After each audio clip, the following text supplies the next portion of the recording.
Hey guys, welcome to channel Exam Kadda. I hope you are doing well and your preparation is also going well. तो आज की audio में हम बात करेंगे 1857 का जो विद्रोह था उसमें इतिहासकारों ने विद्रोह का जो स्वरूप बताया उसके बारे में। अभी रिसेंट में जो एग्ज़ाम हुए हैं उसमें मैंने ये पाया कि ये क्वेश्चंस पूछे गए थे सभी एग्ज़ाम में।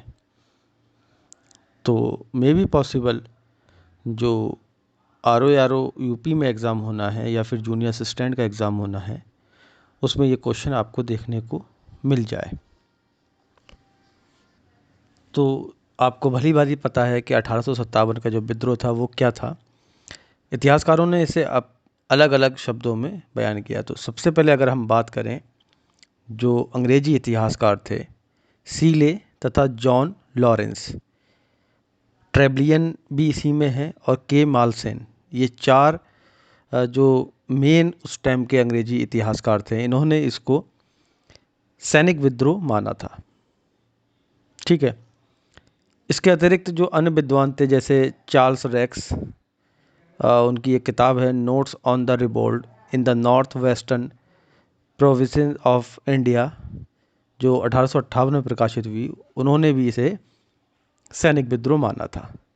तो मोटा मोटा अगर देखें तो अंग्रेज़ भी इसे सैनिक विद्रोह मान रहे थे, लेकिन कुछ क्षेत्रों में से जन विद्रोह भी माना गया। ठीक है। सर सैयद अहमद खां, इन्होंने अपनी एक पुस्तक में लिखा the cause of the Indian revolt 1857, उन्होंने भी इससे सैनिक विद्रोह माना। ठीक है। लेकिन साथ ही उस समय के कुछ अंग्रेज जो इतिहासकार थे या अंग्रेज जो भी कोई गवर्नर था या कुछ जनरल था, कुछ अलग अलग पदों पे थे, उन्होंने इसे मुसलमानों का कृत्य बतलाया इसे। जैसे रॉबर्ट्स एंड श्रीमती कूपलैंड जो थी, इन्होंने इसे मुस्लिम विद्रोह कहा। ठीक है। तो मुस्लिम विद्रोह, ऐसे क्वेश्चन पूछा जा सकता है कि 1857 के विद्रोह को मुस्लिम विद्रोह किसने कहा। तो हमारा आंसर होगा Roberts and Shrimati Coupland. J B Malleson, Tayler and sir James Outram. ठीक है। ये तीन जो थे इन्होंने क्या कहा कि ये दो समुदाय हिंदुओं और मुसलमानों का संयुक्त प्रयास या षड्यंत्र का परिणाम था। हिंदू और मुसलमानों का संयुक्त प्रयास या षड्यंत्र परिणाम जो है वो जे बी मालसेन, टेलर और सर जेम्स आउटरम ने इसको बोला। इसके अतिरिक्त कुछ इतिहासकार जैसे कि L.E.R. रिज, इन्होंने क्या कहा, इसे धर्मांधों का यानी कि ईसाइयों के विरुद्ध युद्ध कहा था।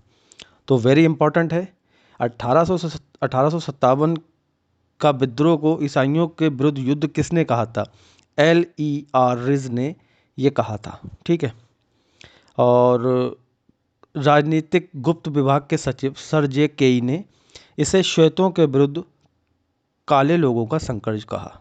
तो ये भी अति महत्वपूर्ण है, यानी कि गोरों के विरुद्ध काले लोगों का संघर्ष किसने कहा था।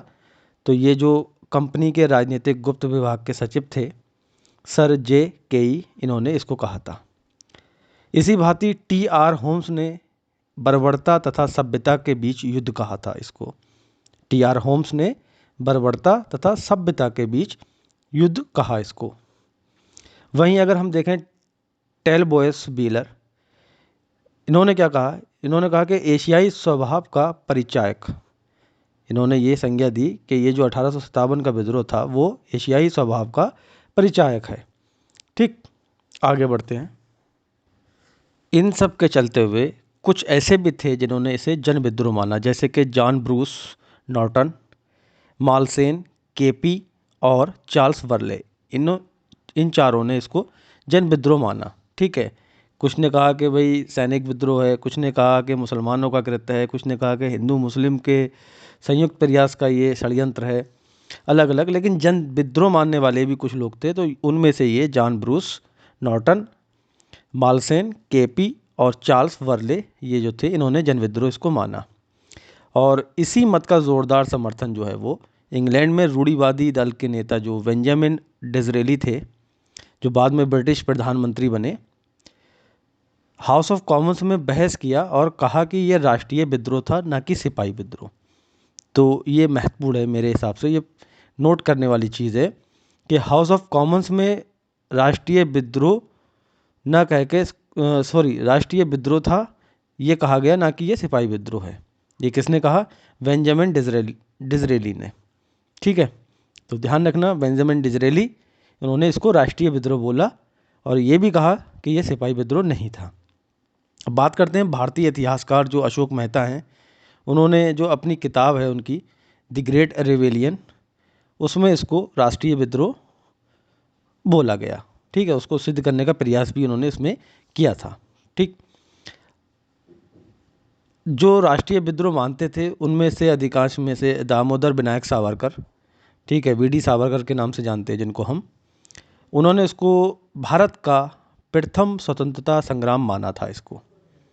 तो ये क्वेश्चन भी बहुत बार पूछा जा चुका है और अब आई थिंक सभी को ये पता होगा कि भारत का प्रथम स्वतंत्रता संग्राम 1857 की क्रांति को किसने कहा था? तो ये बीडी सावरकर यानी कि दामोदर विनायक सावरकर ने कहा था।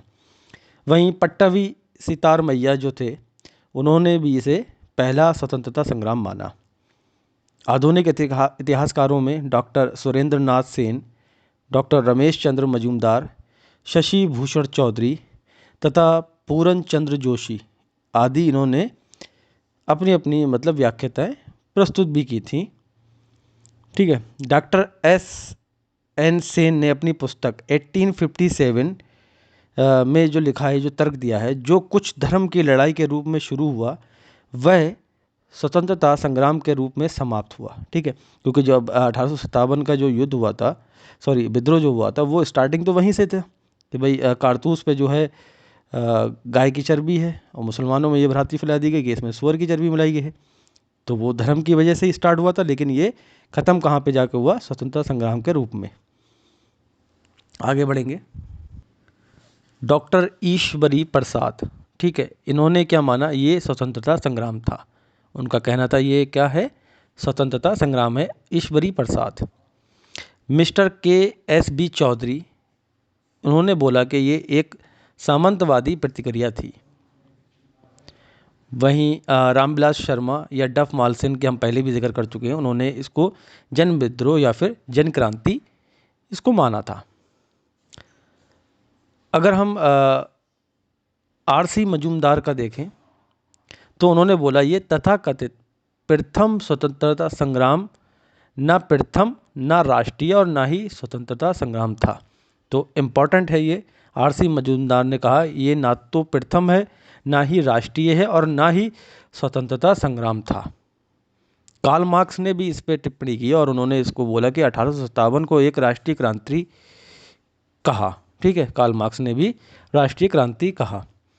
वहीं जो सरकारी इतिहासकार थे डॉक्टर एस.एस. सेन, उन्होंने कहा कि ये विद्रोह राष्ट्रीयता के अभाव में स्वतंत्रता संग्राम था।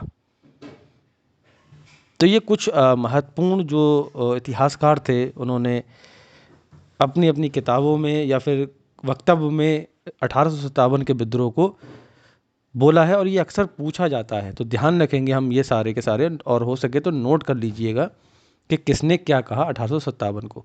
अगली ऑडियो में मिलेंगे हम आपसे बहुत जल्द। तब तक के लिए जय हिंद, जय भारत।